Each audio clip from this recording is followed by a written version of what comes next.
Hello, everybody, and welcome to this new episode here in the new Guernica. Of course, we are in the one of my favorite spot, is the Glam. Today, we're going to dive in the history of ZAYLER. Thank you very much. That's great to be here. Thank you very much in the clam. In the Glam. Thank you very much for being here and for accepting the invitation for play today in Ouch Takeover Tilt Shift. Yeah, it was really cool. It's really special what you're doing here.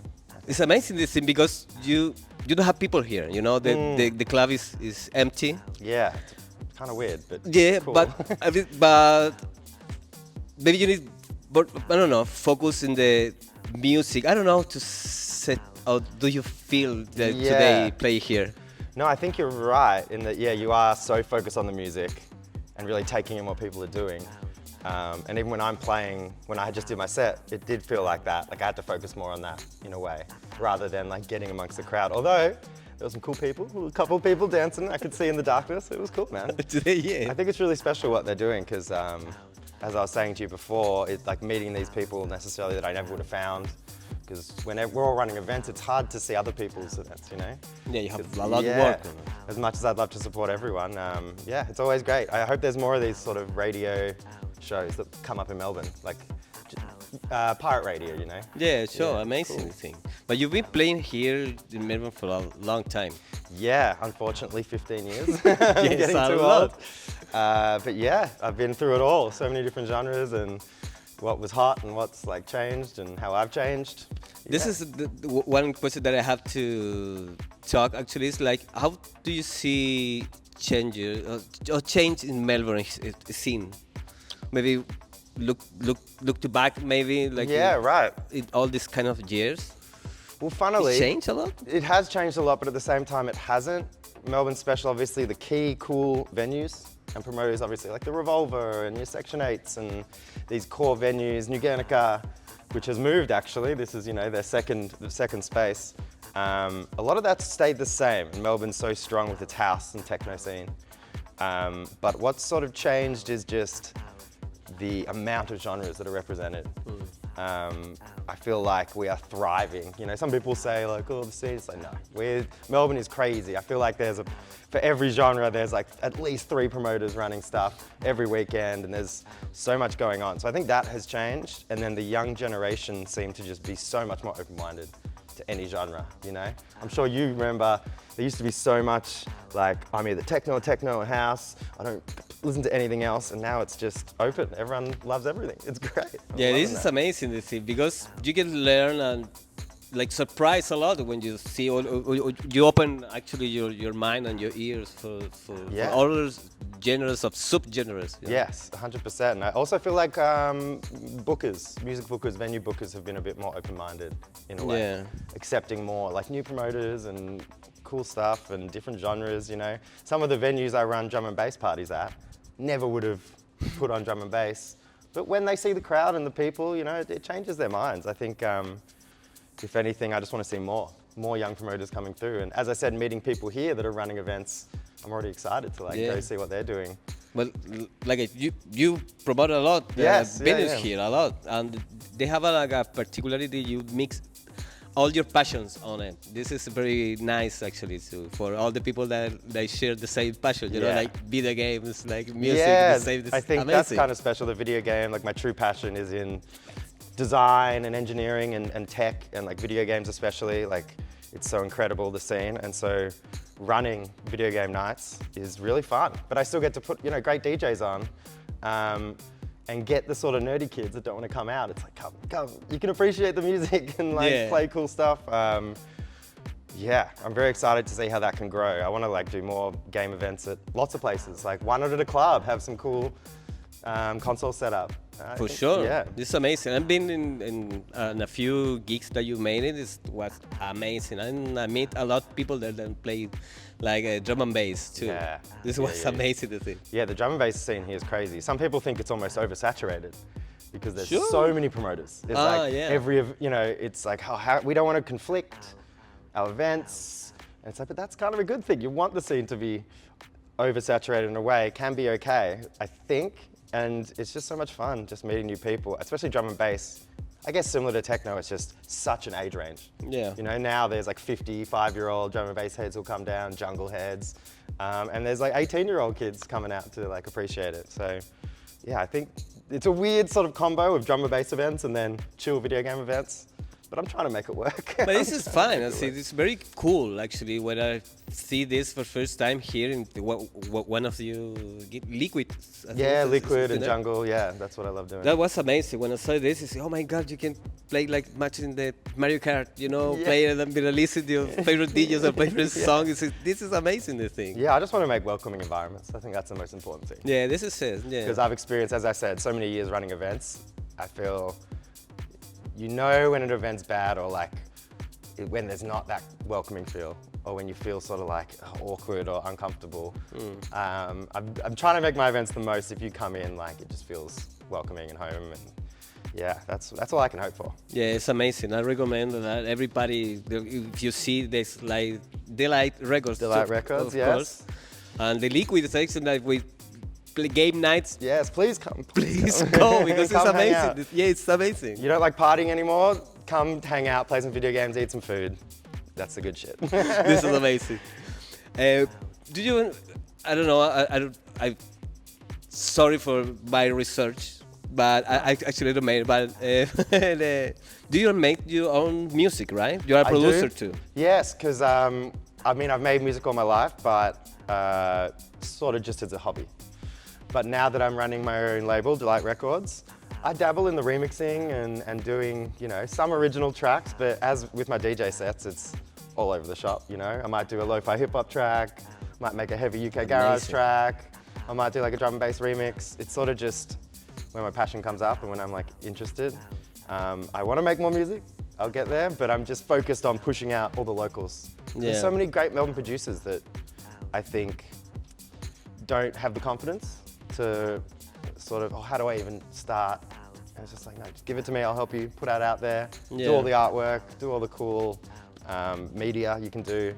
I think that's sort of where my passion is. So unfortunately, my producing is taking a backseat to try and promote other producers. Yeah, for sure. You need time for everything. Yeah, I know, that's too much. It's a lot, yeah, it's a lot. It's a lot of work there. And I also want to play lots of video games, so that's also hours out of my life.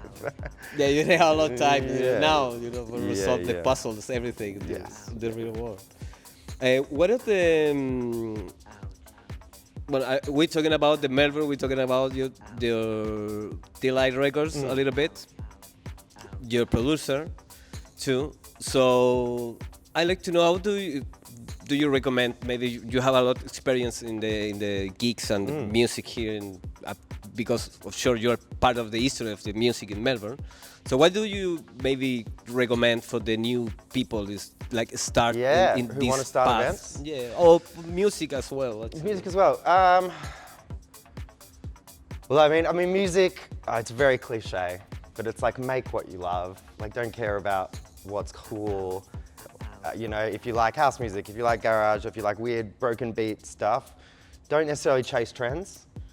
You can I also think you can sort of chase trends, but always do it in a way that's yourself. I know that's very cliche, but I think it's just true. Real. I think it's really true. Very true. People can notice this thing. If you play, like, if you make music like for your passion, not fake. Yeah. You can share this kind of thing for the. And then running events and also playing at events. Again, it is going support the events, I think, and learn, you know? Go to events when they open. The second the doors are open, go in, you know, scope out how they've set up, maybe talk to the people who are setting up. That is the best way, I think, because you can find the events that, oh, I wouldn't do it like them. Or, whoa, the way they set this up, that's perfect. Or the way they book their DJs. And then in terms of approaching venues, it's the same thing. Like you just, you think, how do I get to them? Do I email them? It's like, yes, but just go speak to them. And you'll know pretty quickly whether you want to work with them or not, you know? Yeah. You can speak to a venue manager or booker, and if they're rude and stuff, like move out. Just keep doing that. Eventually you find someone who will just be really welcoming. And don't be scared, go speak to the venues. Like, there are cool people out there. Or find the events that you love, support those events, and then talk to them and say, how did you get into this venue? I think that's a really good way to do it. This is very good advice actually, because it's more easier when you go out and go to the parties and feel the vibe, Yes. and feel the guys to make all these things, you know. This is one of it's not a trick, but this is one of the paths that I just wanna try to connect or new people or music, or like to try make things. This is one of the best things. Yeah, and you know, For some sure. people complain like, well, I can't go to all these gigs late at night, it's expensive, I don't have tickets. It's like, yeah, focus on the free events and the smaller events and like budget around that. You can go in for 1 hour and make an impression. Really cool. You made an impression to me the first time I met you, you know. It's amazing. You came early, we had a great chat. I mean, that's how easy it is, I think. Yeah, I recommend that too. Like the gig start like 3. This is good hour for going. Like 3:30. This is very good because it's like everybody. You have time maybe for catch up, for meet the guys who've made the events. Include the musicians or DJs there too. So this is one of the best way actually. It's very nice. I agree. And also, don't like if you love an event, feel like message them. You know, like if I get a message from someone on Instagram or whatever that's like, oh, I really love your events, I want to know how you do it. It's like, I'll tell you. And if someone refuses to answer you, well, they're not a good person, you know? It's all about sharing and growing each other. There shouldn't be competition. We should all just be helping each other boost up, I think. Yeah, this is one of the amazing things that you can find here in this city, actually, is to support each other. And a lot of people believe in this community and it help other people to make the scene. Do you think that's rare for some cities? I don't know, so in Chile, no, it's not, but we are like a small country, so sometimes we make like the party, you make a party and your friend make a party in the same day, you see, oh my God, the other friend, the other friend the same, they say, oh, maybe I shouldn't ask the guys, I like to pick a date, so I'm gonna text my friend, you have free day, I don't know what's going on, but yeah, it's like, I mean, that's really different. Something about the Melbourne drum and bass community that's quite special. A few years back, maybe 6, maybe even more, 8, 10 years, it's one of the promoters, Twisted Audio, who is probably the biggest drum and bass promoters in Melbourne, at least for bringing internationals and running big parties. They started a Google Calendar with all their dates and added all the promoters so they can add their dates. And so there's about 30 of us promoters that have access to a single calendar. Amazing. And we can all put in our dates, and when we're conflicting, and even if we're conflicting, it might be, well, I'm doing a chill event, you're doing a heavy event, that's fine. But now we all kind of work around each other. And I think that's probably helped the drum and bass scene grow. A lot. Because there's less conflicts. And when there's conflicts, you know, sometimes you just got to do it. Yeah, sure. If you have a booking and someone's like, well, I can't change the date, that's fine. As long as you speak to each other and say like, I'm so sorry, or like, we're early, why don't we send our people to your event afterwards? So that's, I think, a big special thing. I don't think there's any other scene in Melbourne that would do that.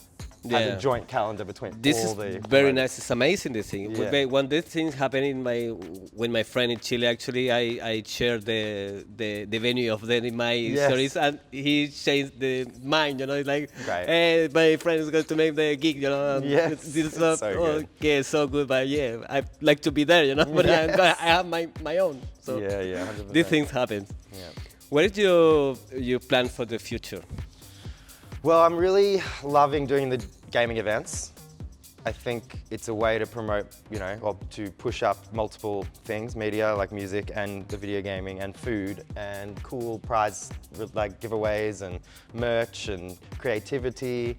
I'd really love to see that grow. I'm hoping to apply for some grants.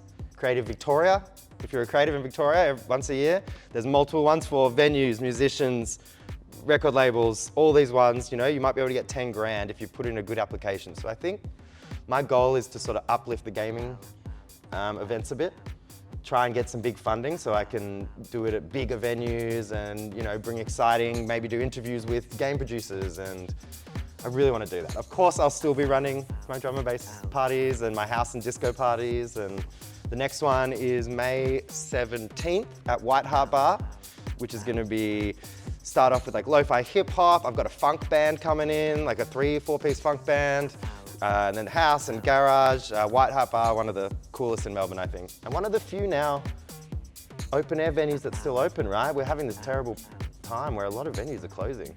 Oh, wow, and all these council noise restrictions in Melbourne. So if you've got lots of money, open a big bar. Please.